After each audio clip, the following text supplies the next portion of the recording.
It's time for the Flying Fleet Gridiron Revival Coaches Show.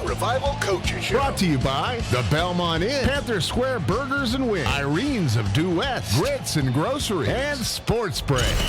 Now, here's your host, Benji Greeson, and the head coach of the Flying Fleet, Shap Boyd. And welcome in to the Flying Fleet Gridiron Revival Coaches Show, right here on WZLA 92.9 FM and streaming worldwide at WZLAradio.com. I'm Benji Greeson here with the head coach of the Flying Fleet, Mr. Shap Boyd. Coach, how are you tonight? Benji, it's good to be here. Absolutely. It was a whirlwind week last week, I can tell you that much, but it's good to be here tonight. I can imagine. We are live at Sports Break here in Greenwood. That's right, Sports Break. Yes, we got some Sports Break fans out here anyway. There's no doubt. There's no doubt.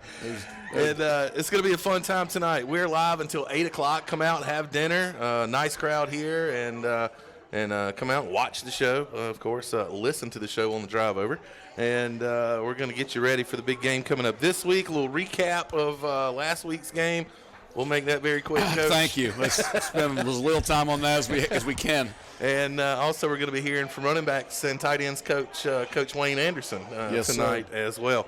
Do want to remind you, Sports Break tonight, it is Fiesta Tuesday. The taco of the day tonight is their barbecue tacos. Have all kind of drink specials and taco-themed specials here tonight. Weekly lunch specials here at Sports Break's best meet and three in town, and could not be more excited to be here live at Sports Break tonight. If you'd like to call in, you can do that. 262-864-0929 is the number. That's 262-864-0929. You can talk to Coach Boyd and ask him a question, wish him good luck, just whatever is your pleasure there.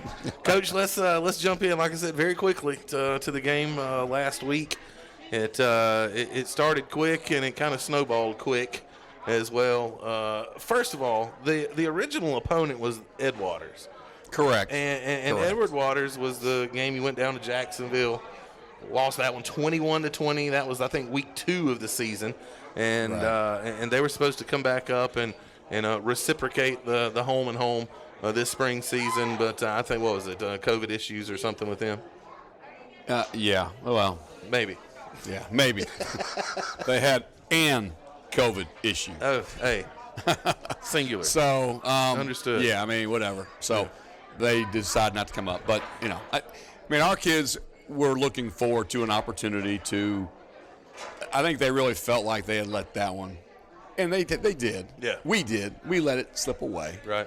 And, I think they know you don't get redos in college football very often, right. But they were actually going to have a redo, and I think they were looking forward to having an opportunity to right a wrong, if you might. I mean, we just, we didn't take care of our business, and I think they were looking forward to have. So I think when that ended up happening, I don't know, Wednesday or Tuesday, whatever it was just right in the middle. We'd already practiced on Tuesday actually, so it was Wednesday when it ended up happening.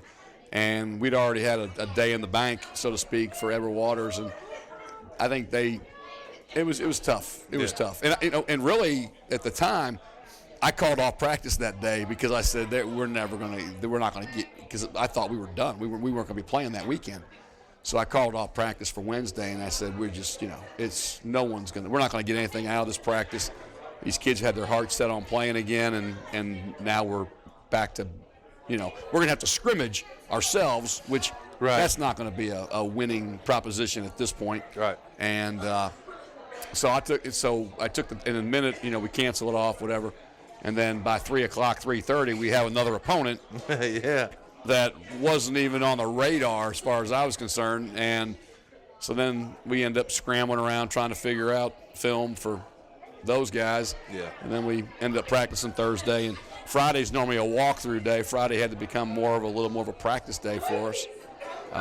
So anyway, it was a quick turnaround, and I don't think we handled it, as a team as well as we needed to. And I think it was probably a little bit of just disappointment that they didn't get a chance to correct a wrong, or in their mind to correct something that we didn't finish previously. and then the fact that you had a new opponent, we just didn't get it dialed in. And ultimately, it's all back on me. I mean, you know, I'm the head coach, so it is what it is. But we didn't get it done. Kind of hard to prepare for a team, especially a team as well put together as Tusculum was in a day. I mean, you're asking the impossible. They weren't playing freshmen, that's for sure. Right. Yeah. They were playing like fifth-year redshirt kids that had already played for national championships at Valdosta and other places. I mean, they had a talented team. That quarterback may be as good a quarterback as we see even going into the next fall. Yeah. You know, he's pretty talented. So, you know, it is, you know, whatever. It's over. Moving on. Did you take anything away from the game? I mean, you know, the kids are out there competing, and I did see that. I mean, especially, you know, it kind of got away from you in the first half, and then, you know, they kept their foot down in the second half. Well, there's a lot of things in that first half. I mean, the field position killed us. Every drive they started on the plus 50 in the first half. Yeah. And one of those was due to us going for it on fourth down at one point. But other than that, it was just field position, and we never got the field position flipped. And I didn't realize at the time, but when I went back and looked at it, I said, dang, every drive.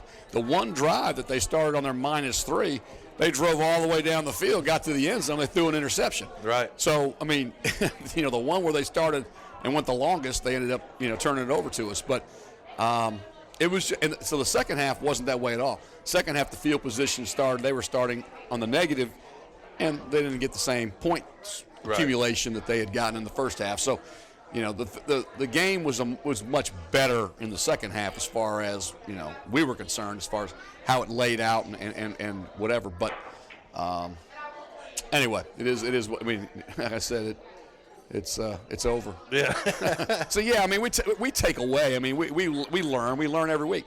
Our kids are playing hard. Mentally, though, it didn't, you know, it's just one of those days when mentally, if you're not there 100%, but you're playing somebody that's pretty good. Yeah. I mean, the team that we played was playing the team that I had, you know, came down here from. Mm-hmm. And they got the game canceled on them. So they weren't happy. I mean, they were a little bit ornery anyway. And, you know, so they were chomping at the bit to get somebody else. And then when you throw us into the mix and a startup program, and they were getting ready to play another team that probably would have been a fairly even, whatever. Then you throw a startup program at them, I'm sure they were like, okay, let's go. Yeah. So, you know. When they handed us the rosters for Tusculum there in the press box, you could go down and it was junior, senior, junior, junior, senior, senior, senior. I mean, it was a senior. It was an upperclassman heavy roster there. Again, playing 83 freshmen, I think is what's on the roster there for the Flying Fleet. But again, from an outsider's perspective in watching the game, I really thought that, especially in the second half, that the Flying Fleet they still competed, even though the score was lopsided. Yes. They played hard, especially on the defensive side. Well, I mean on both sides of the ball, but you could see it on the defensive side. They didn't hang their heads. They kept fighting. That's what I wanted to see. You know, when we went in at halftime, it was like, and then the way the first half ended, it was like, are you kidding me? Yeah. I mean, can anything else happen? I mean that, and against arguably one of our best, you know, defenders, he just inexplicably turned whatever way he turned, you know, whatever. So the wrong hip. So I mean, it was just like, you know, wow, really? I mean, it's just one of those days where you just knew things weren't whatever. So in the second half, it was never. I mean, what are you going to say to him? Ultimately, it was about it's a 60-minute game, and that was what we talked about. It's a 60-minute game. Mm-hmm. So win or lose, we're going to play 60 minutes. We're going to get our 60 minutes out of this thing. I said, I'm not sure we got 30 out of the first half, but we're going to get 30 out of this second half, and that was kind of the theme of the halftime talk, so to speak, was we're going to get 30. You know, we've got to get 30, and I think we did get 30. When you're in a game like that, and maybe it does get away from you a little there in the first half, do you start kind of interjecting some guys into the lineup that maybe wouldn't get Well, there were definitely some kids that got on the field that hadn't been getting on the field, and a few of them stepped up and did some good things. It was good to see. One was a running back in particular, number 26. I don't know the numbers.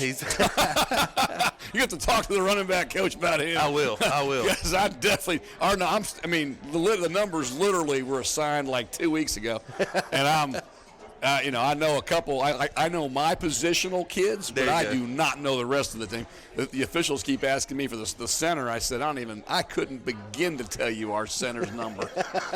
So, but anyway, you had some good pieces that looked like they, like as you said, stepped up when when they could have folded.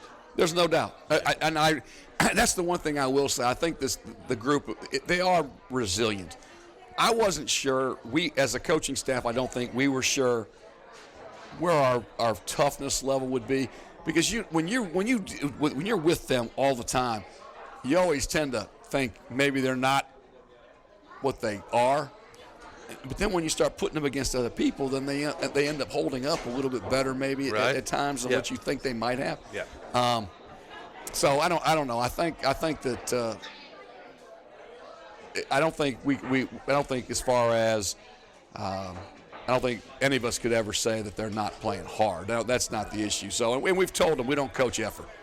If we have to coach effort, then you're fired. Right. I mean, we're not coaching effort. We need execution, yes. Schemes, yes. Effort, no. If you're coaching effort, you need to go somewhere else. So. Did the game roll over into practice at all this week? How was your practice Monday, Tuesday? How was that? Monday was an off day. Sunday we get a little bit of lift in and a little bit of running in, and that's just to kind of work out the soreness and to work out all that stuff. So Sunday it's afternoon. They get to go to church and do the family thing in the morning, and then we get together in the afternoon and we do a team meeting and we do positional meetings, and then we lift them and we run them. So that's really not a football day. It's more of a maintenance day, right? And kind of getting the soreness out, making sure the trainer's up to speed with what the injuries are and what's going on. Because you'd be surprised the injuries that crop up overnight that you didn't even know about that night. Right. The kids wake up when they can't walk. I mean, those deep tissue. One of my safeties, inexplicably, he can't walk. It's like, when did you get hurt? I don't know, Coach. I said, well, I played for a lot of years, and whenever I was hurt, I knew when it happened. But inexplicably, he cannot tell me when but he can't walk. Wow. So he's got a boot on. He can't. He tried. He tried to come out to practice, but he couldn't. Yeah. Couldn't. So no. Today was the first real day of practice for us, and I think typically Tuesdays are tough, a little bit tough mentally, because you got a lot of new stuff kind of going in at them, and again, young kids just getting used to dealing with the volume of information that's provided, and it happens again week after week after week after week, and It's a grind, and they have to learn how to grind. They got to learn how to work through it. It's almost like drinking out of a fire hose. It's a little bit like drinking out of a fire hose. A lot of information. Do you find the teaching part of it at this point is kids are grasping? We're actually slowing down, I think, but I do think they are. I do think they are grasping. I was talking to my wife as we were coming down, and I said, the thing is, they're still freshmen, they're still young, they still make mistakes. They're making different mistakes. I mean, we've moved beyond. They know some stuff now, but there's still so much that they don't really get and understand yet. Yeah. So we're moving on to new things, and I tell them that all the time. Hey, can y'all mess something else? I'm tired of yelling at you for this. Can you mess something else up so we can get on you for something else? Yeah. So I mean, I do think that they are progressing, but as a coach, it's never where you want it. I mean, it's always slower than what you want. Yeah. It is what it is. But we're definitely moving in the right direction. I mean, ultimately, it still comes back to developing I don't know. We're kind of planting seeds right now, you know, and hopefully they're taking root, and hopefully they're learning some stuff, and all this is kind of, you know, building towards the fall. So. And with 3 games left now on the schedule, you've played 4. Well, with the scrimmage as well, I guess that would be 5. That'd be 5, I guess. Yeah. Attrition, injuries happen in football games, and we noticed that one of the leading wide receivers didn't play. Jay Bellamy on Saturday, saw him in street clothes and in the warm-ups there. But that's another thing that you have to juggle and handle on a day-to-day. We're moving kids. I mean, we're sliding kids from this position to this position. Yeah. We're doing what we have to do to kind of fill in and get to where we can practice. The spring, you always have issues with numbers. See, the football for college football in the spring is not a season. So a lot of times kids get healthy academically in the spring semester. They're not technically eligible. Mm-hmm. So if kids aren't technically eligible in the spring, they're not playing this spring. Then you have COVID issues where kids get taken out, put back in, taken out, put back in. Then you add in just all the other things that are going on, and there's just stuff. So you always have an attrition in the spring. You always lose players in January. And this year for us, we definitely lost players because of, you know, academic things. And so the numbers are definitely not what they were in the fall to start with, and then you start kind of, you go through from week to week to week, and you have injuries every week. So, I mean, you know, you've got running backs get concussions, you've got defensive backs get concussions, you've got, you know, so you've got all kinds of different things that are taking place. So from week to week to week, and the thing I was trying to tell them as a fellows, I've never lined up with a secondary that played the whole season. You just don't. It's college. It's not high school. Right. You know, y'all used to playing every snap of every game for however many games. I said, this ain't that. I mean, you're going to end up getting nicked. You're going to end up getting banged up. You're going to end up having a high ankle sprain. You're going to miss 2 weeks. Right. I mean, it's just different. It's just different. And the pounding is at a different level than what you're used to at the high school level. Absolutely. The game's faster. It is faster, and it ultimately is more physical across the board. Yeah. I mean, not that you don't have some great high school being played, high school ball being played, and physicality and all that, but week in and week out, it's a grind. Well, you're playing against 22-year-old men. Correct. And there's definitely a difference. 3 years in the weight room does make a difference, by the way. Yeah, a lot. Coach, how does the spring season affect your recruiting? I mean, aren't you normally on the road? Is this a dead period? I'm not real sure how all that works. Yes, it does. It definitely does. You know, and our recruiting coordinator would definitely tell you that, Coach Engels. But you know, it's we're combining 2 things at one time, which is definitely tough. Yeah. And how well it's going, time will tell. I mean, I'm just telling you. I mean, you know, I think we've got, you know, quite a few kids that, you know, are on board for the fall, but we're still. You're still in season. We're still in season, and we're still probably halfway through our recruiting needs. Right. You know, we still have quite a few needs for the fall. Yeah. So. Well, good deal. All right, we'll jump out, take a quick break, and we'll be hearing from running backs and tight ends coach Wayne Anderson when we come back. Then Coach Boyd will be back in with us to take your phone calls and do a little preview of the game coming up Saturday against the Newberry Wolves. All that and more when we return right here on the Flying Fleet Gridiron Revival Coaches Show right here on WZLA. Sports Break, the best meat and veggies in Greenwood, served fresh Sunday through Friday from 11 a.m. to 2 p.m. And don't forget about their great live entertainment every Friday from 7 until 10. Hey, Fleet fans, bring in your ticket on game day and get 10% off your bill. That's right, 10% off your entire bill. That's Sports Break, 114 Cross Creek Connector in Greenwood. A break above the rest for all your games and good times. It's Sports Break. Grits and Groceries is a proud supporter of Erskine College football. Go to gritsandgroceries.com to see their full menu. They're open Wednesday, Thursday, and Friday from 10 a.m. to 2 p.m. and Thursdays they're open for supper from 5 until 9 p.m. Go to gritsandgroceries.com and you'll see their full concert and special events calendar, as well as all of their catering information. Grits and Groceries, 2440 Due West Highway in Belton. Go Fleet! JP's Food and Spirits on the ground floor of the historic Belmont Inn is open Tuesday through Saturday from 5 until 9 p.m. for your dining pleasures.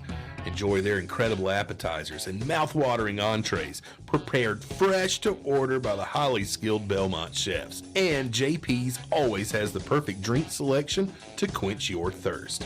This is JP's Food and Spirits, a proud sponsor of the Flying Fleet Gridiron Revival Coaches Show.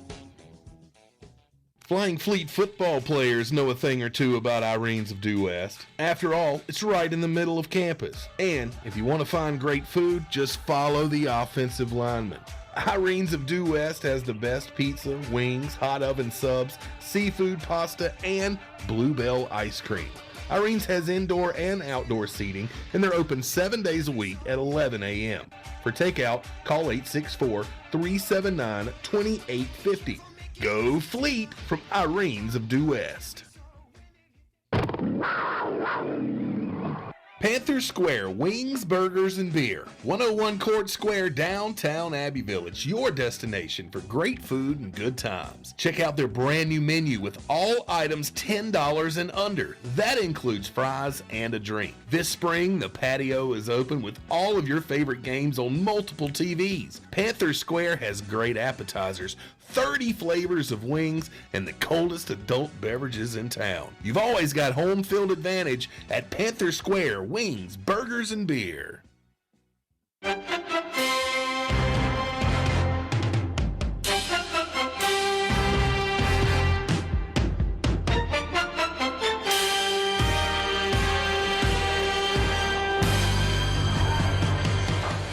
And welcome back to the Flying Fleet Gridiron Revival Coaches Show right here on WZLA 92.9 FM and streaming worldwide at WZLAradio.com.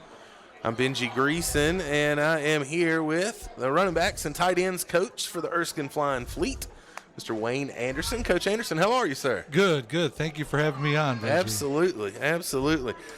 So you are in charge of the running backs and the tight ends there for the Flying Fleet, and there's some talent in that running back room. There are. We have a great group of young men. That is no doubt about that. I saw a running back debut, maybe out of necessity, I'm not sure, but a little spark in the game.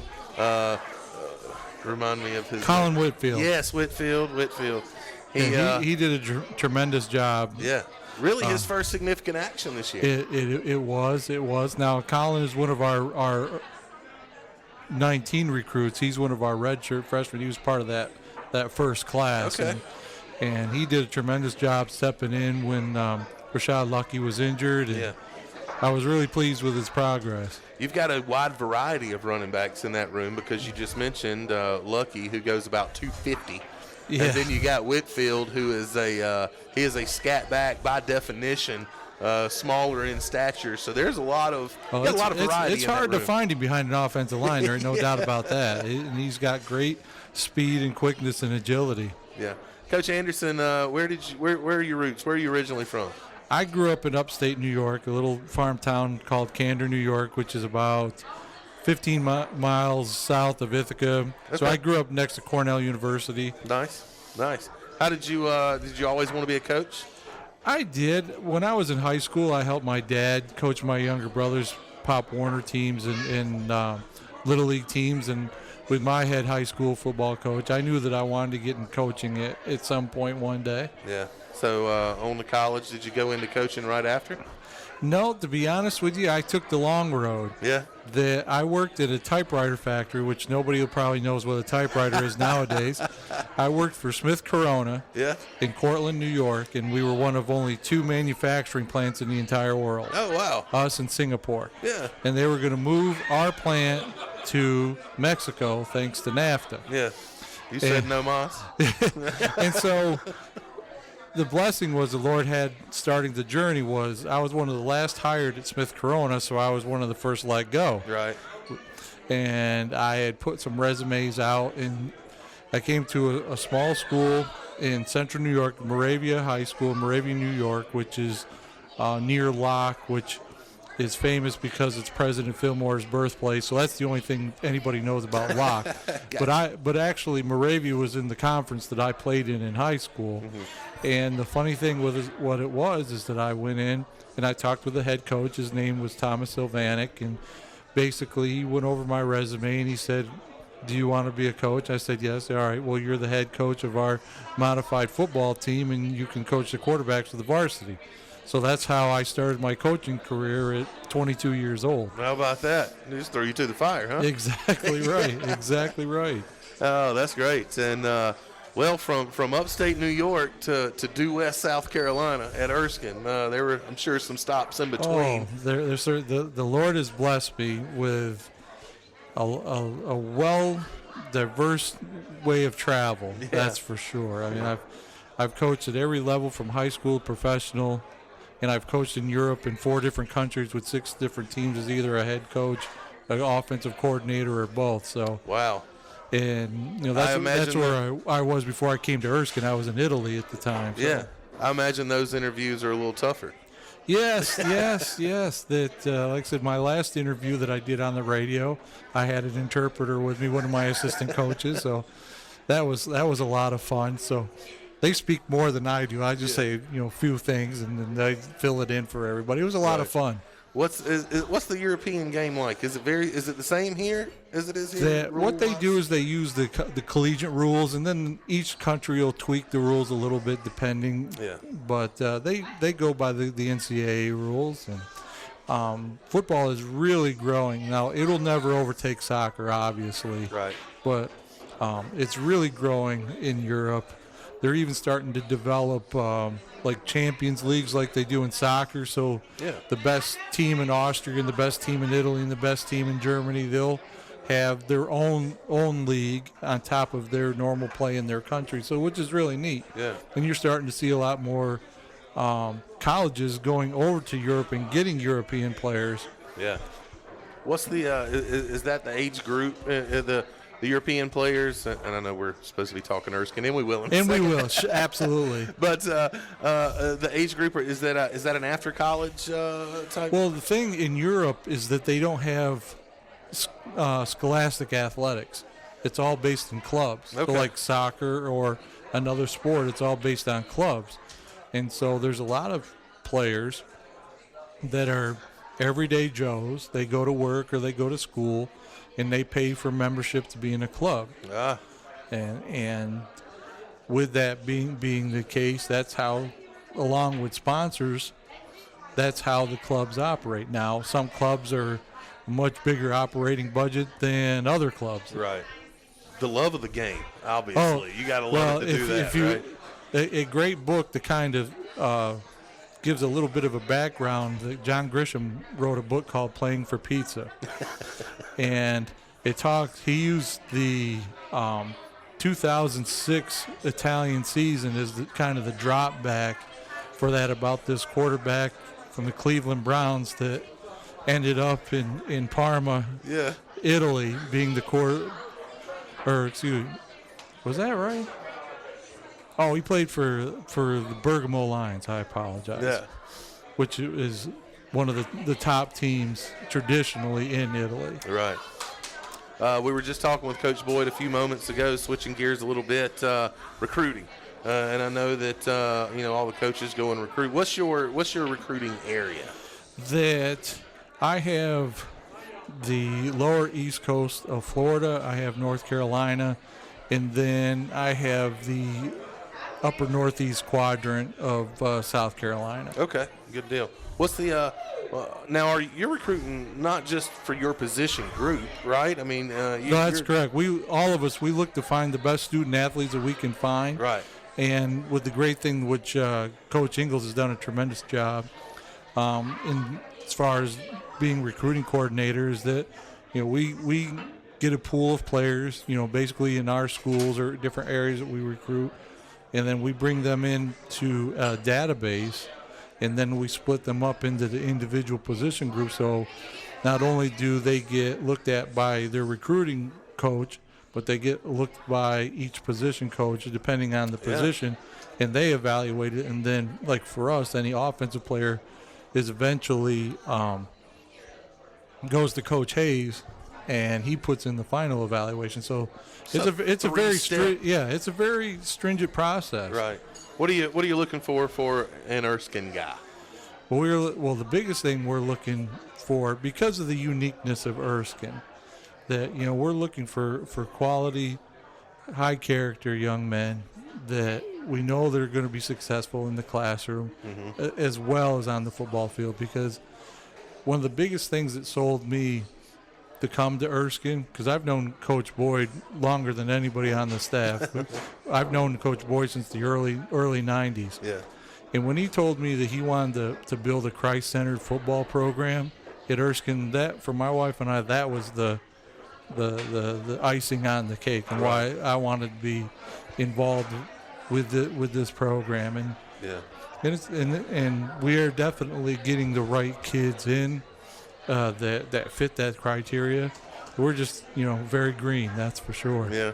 Well, as we said earlier, I think there's 83 freshmen on the roster. So, have you ever been a part of a startup? Actually, I've been part of two. Okay. That when I went back to finish my bachelor's degree at Florida Atlantic University, I worked for the late Howard Schnellenberger the first 2 years of the program. He just passed away this past week. Yes. Yeah. That I worked for him the first 2 years of the program in 2001 and 2002, and I graduated from FAU in 2003. So I was an undergraduate assistant, and my primary function there is that I worked with our special teams coordinator, and it was my job to keep the kickers, punters, and long snappers out of Coach Snellenberger's out of his way. Right. And then in 1986, I helped start a junior college football program at Cayuga Community College in Auburn, New York. Very cool. Very cool. So this isn't something new for you. No. And I used my experiences from FAU with our situation here at Erskine. It was a great learning experience, learning from Coach Snellenberger. Right. Their helmet doesn't look near as good as this Erskine helmet. No, it certainly does not. Everybody's comments on the helmet that we have here on the table. Coach Anderson, you got Newberry coming up this week. I know you guys are preparing for that and getting ready to hit the road and go down to take on the Wolves. What's your message to your guys going into this week? Well, the biggest thing is that we did do some good things last week. We weren't as consistent as we would hope. I mean, we were inside the 20-yard line 4 times. Right. And, we just, for whatever reason, we had some issues. But the kids are growing, and that's the biggest thing that we tell our guys. We can't worry about what happened. The only thing we can do is to go out on the field and improve our fundamentals and get better each day. Right. And that's what we're working on with such a young team that, work on good fundamental football. And this is going to be another great opportunity for our guys to compete against a really quality opponent in Newberry. This is a fun group to watch now. In 3 years, it's going to be a really fun group. Well, it's exciting. You get the good, the bad, and the ugly all at one time. That's right. But they're hard workers. They're hard-working kids, and I can't think that any of us can complain about them, because they work hard, and they may not work smartly all the time. Just like a coach doesn't work smartly all the time, right. but they work hard, and they come to practice, and they try to improve every time that they come on the field. All right, here we are with running backs and tight ends coach, Coach Wayne Anderson. I appreciate your time, and best of luck moving forward this season. Thank you, Benji. Thank you so much for having me. Absolutely. All right, we'll jump out and take a quick break, and when we come back, we'll wrap it up here with Coach Shap Boyd with more of the Flying Fleet Gridiron Revival Coaches Show right here on WZLA. Sports Break, the best meat and veggies in Greenwood, served fresh Sunday through Friday from 11 a.m. to 2 p.m. And don't forget about their great live entertainment every Friday from 7 until 10. Hey, Fleet fans, bring in your ticket on game day and get 10% off your bill. That's right, 10% off your entire bill. That's Sports Break, 114 Cross Creek Connector in Greenwood. A break above the rest. For all your games and good times, it's Sports Break. Grits and Groceries is a proud supporter of Erskine College football. Go to gritsandgroceries.com to see their full menu. They're open Wednesday, Thursday, and Friday from 10 a.m. to 2 p.m. and Thursdays, they're open for supper from 5 until 9 p.m. Go to gritsandgroceries.com and you'll see their full concert and special events calendar, as well as all of their catering information. Grits and Groceries, 2440 Due West Highway in Belton. Go Fleet! JP's Food and Spirits on the ground floor of the historic Belmont Inn is open Tuesday through Saturday from 5 until 9 p.m. for your dining pleasures.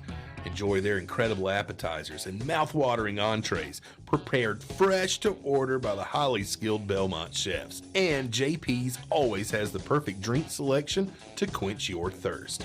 This is JP's Food and Spirits, a proud sponsor of the Flying Fleet Gridiron Revival Coaches Show.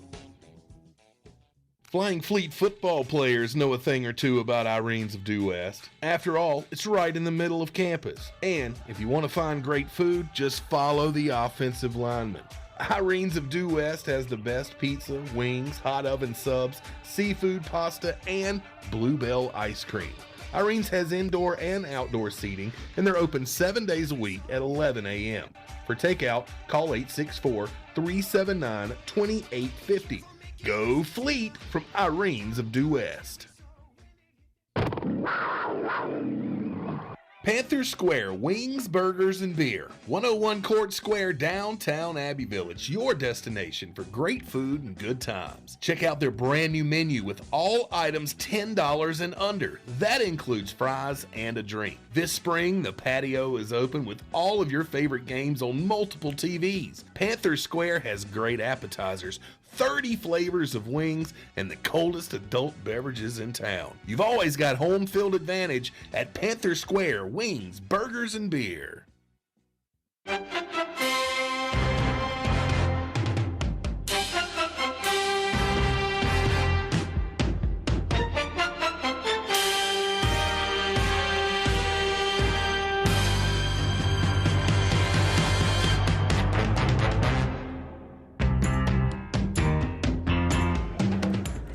And welcome back to the Flying Fleet Gridiron Revival Coaches Show right here on WZLA 92.9 FM and streaming worldwide at WZLAradio.com. I'm Benji Greeson, and we are live here at Sports Break in Greenwood. We do have about 20 minutes left in the show. You still got plenty of time to come out and grab some dinner, watch the show live, and get to talk to Coach Boyd as Coach Boyd is here. We've got my man Chris Weidman out here in the audience. He's been cheering us on. Yes, sir. Hey, it's Fiesta night here at Sports Break. Fiesta Tuesday. The taco of the day is the barbecue taco. You gonna try out one of those?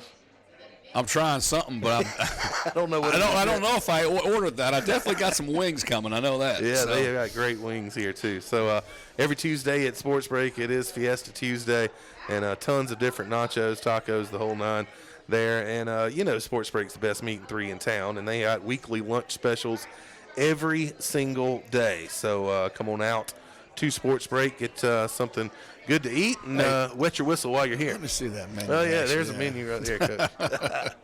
Hey, if you'd like to call in and chime in with us, you can do that by calling 262-864-0929. That's 262-864-0929. We got about 15 or so minutes left here with Coach Boyd tonight.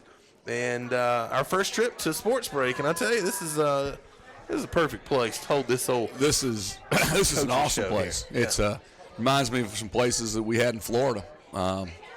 Spent a lot of time down there, coaching down there, so it definitely reminds me of some sports places that we used to hang out. So yeah, it's a great setting.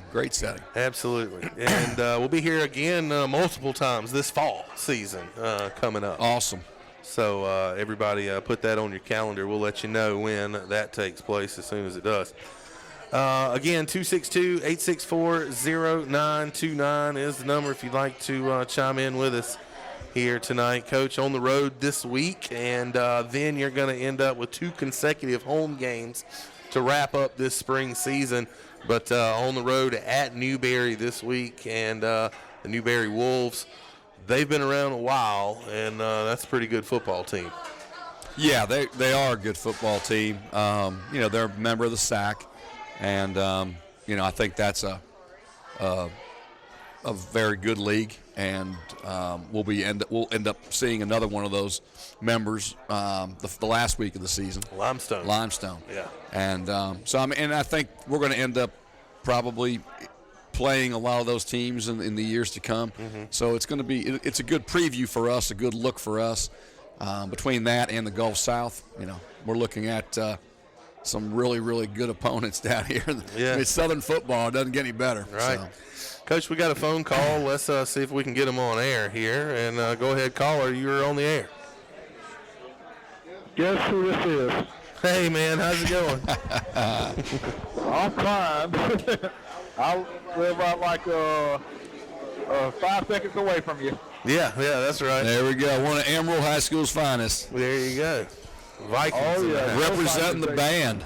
Representing the band. Yeah. Class of 2004. I used to play that tambourine hard. Yeah, Mr. Caps was my band teacher, God rest his soul. You got a question? Frank, the guy. You got a question for Coach Boyd here tonight? What made you revive the football team after over decades? Well, just an opportunity. It was something that I didn't really necessarily want to revive a football program. Let me be clear about that. That wasn't what I was necessarily looking for. But I wanted. Have you ever decided to face Clemson and Dabo Sweeney? No, I don't think Dabo's ready for us yet. So I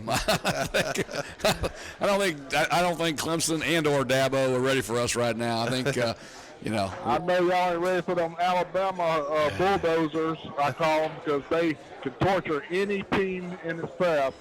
And Nick Saban is the head driver of that bulldozer you call Alabama. Yeah. Yeah, he does okay They over there. those that tornado that last week. He's had a pretty good career. Right? He's done okay. Yeah. I don't think anyone's going to argue that point. Yeah. But so anyway, but no, they both of those guys are.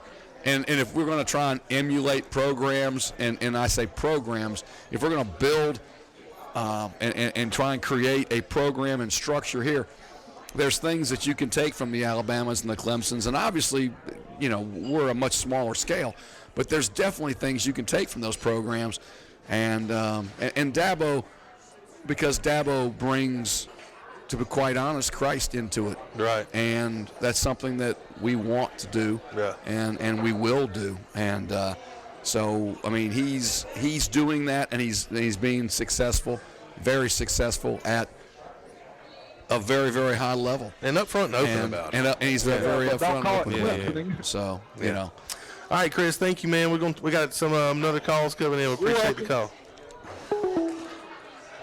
262-864-0929 is the number if you'd like to chime in. 262-864-0929 is the number. And we've got open phone lines here for Coach Boyd. I guess those others just hung up. Yeah.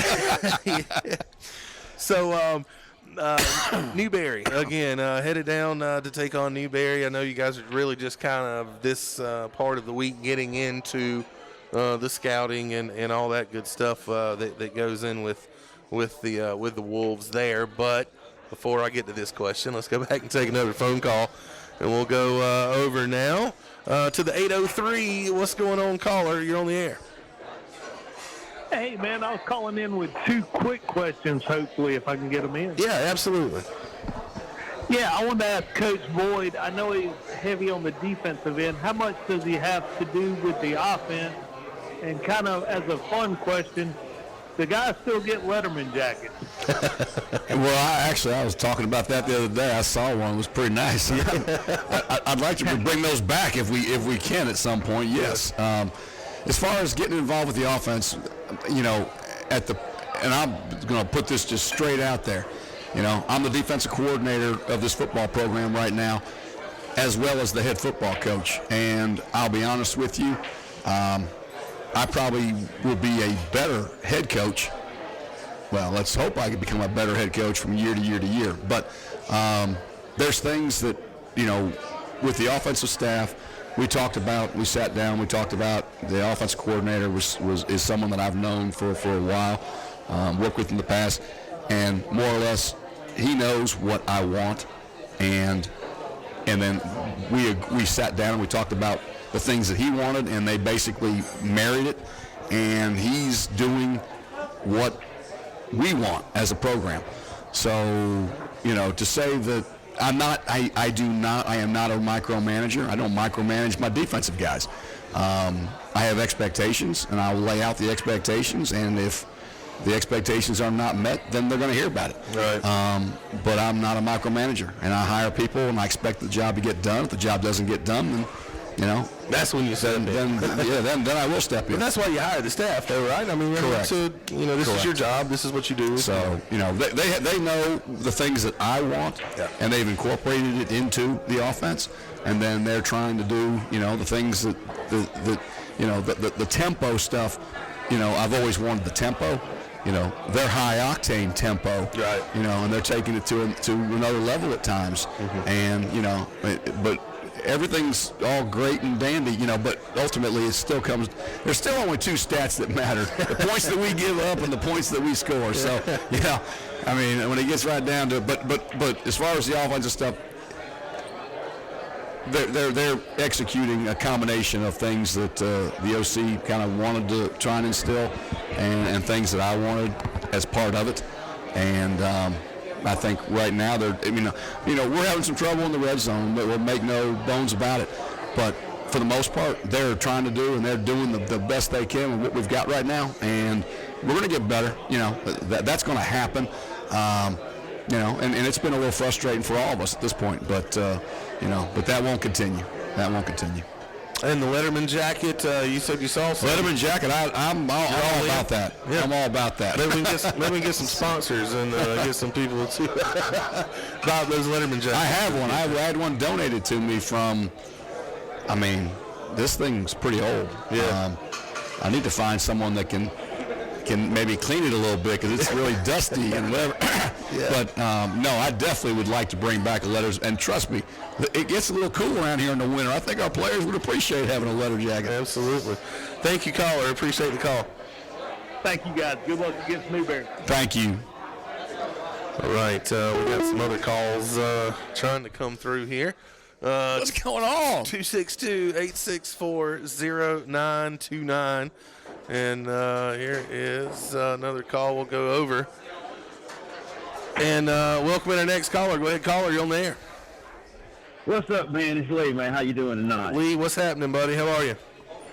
Oh, no, I'm good, man. Just enjoying this nice weather out here today. It is. But, I had a question for Coach Boyd. It's around about the halfway point. You done play some games on the road and some games at home. how's the season progressing as in how you had imagined it?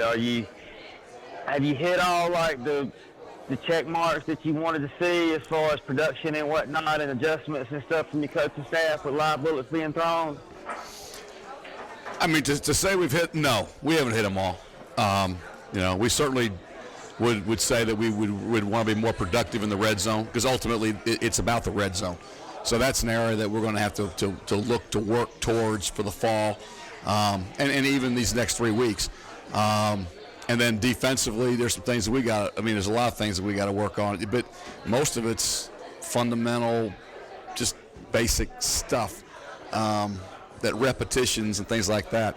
And then again, we're still in the recruiting process, so we're going to be bringing in a third recruiting class to this fall. That we'll end up having to reteach, but some of those kids will have to step in and play pretty early. Yeah. So ultimately, we're progressing, but we're certainly not. We certainly can. There's plenty of room for improvement. There's no doubt.